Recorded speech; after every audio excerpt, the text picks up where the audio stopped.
Saudara-saudara yang terkasih dalam Yesus Kristus, kembali lagi dalam katekese singkat. Setelah kemarin kita berbicara tentang dosa asal, kita harus menggarisbawahi bahwa walaupun kita sudah ditebus oleh Yesus Kristus dan juga sudah disatukan dengannya lewat sakramen baptis, bukan berarti bahwa kecenderungan kita untuk berbuat dosa atau konkupisensi itu hilang. Kecenderungan untuk berbuat dosa itu tetap ada dalam diri kita, walaupun sebenarnya kecenderungan itu pun bukanlah dosa. Pada kesempatan kali ini kita akan berbicara tentang dosa pribadi. Apa yang sebenarnya disebut dengan dosa pribadi?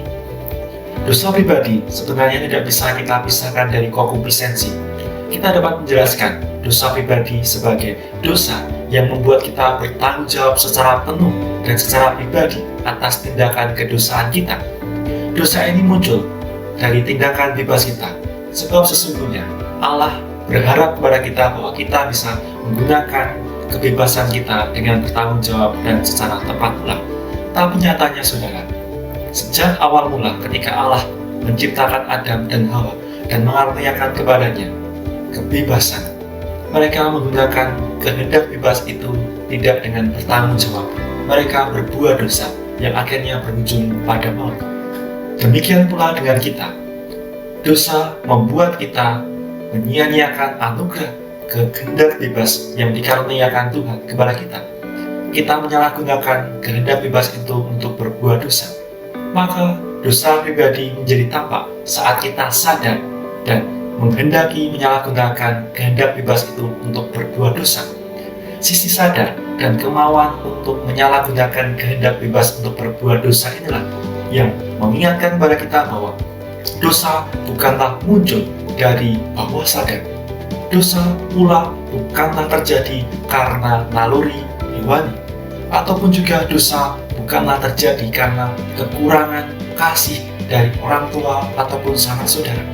Dosa pribadi muncul saat kita dengan kehendak bebas kita membuang seluruh sisi harmonis alamiah, di mana kita disatukan bersama dengan Allah dalam kebahagiaan dan sukacita secara utuh. Maka saudara, semakin kita terus-menerus berbuat dosa, semakin pula jurang antara kita dengan Allah terbentang lebar. Dosa inilah yang memutus hubungan secara pribadi kita dengan Allah dan adalah sumber segala kasih dan rahmat. Maka setiap kita berdosa, setiap pula kita menyakiti Allah yang begitu mengasihi kita secara pribadi. Maka saudara, disinilah kita harus mengetahui bahwa bila dosa lahir dari kesadaran dan kemauan kita menyalahgunakan kehendak bebas kita untuk berbuat dosa, maka rahmat dari Allah akan tercurah ketika kita mau dengan kesadaran dan penuh dengan penyesalan menyadari segala kedosaan-kedosaan kita dan memohon belas kasih dari Allah. Rahmat belas kasih dari Allah inilah yang harus kita mohon lewat sakramen pengampunan dosa.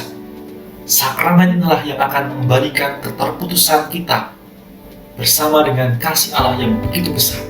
Maka saudara, suatu jurang pemisah antara kita dengan Allah akan dipulihkan kembali jika kita mau menyesali, mau bertobat, dan mau memohon belas kasih lewat sakramen pengampunan dosa. Maka marilah kita semakin menyadari kedosaan itu seraya memohon belas kasih Allah, menyesali dosa-dosa kita, membangun pertobatan, sehingga kita pun hidup dalam rahmat Allah.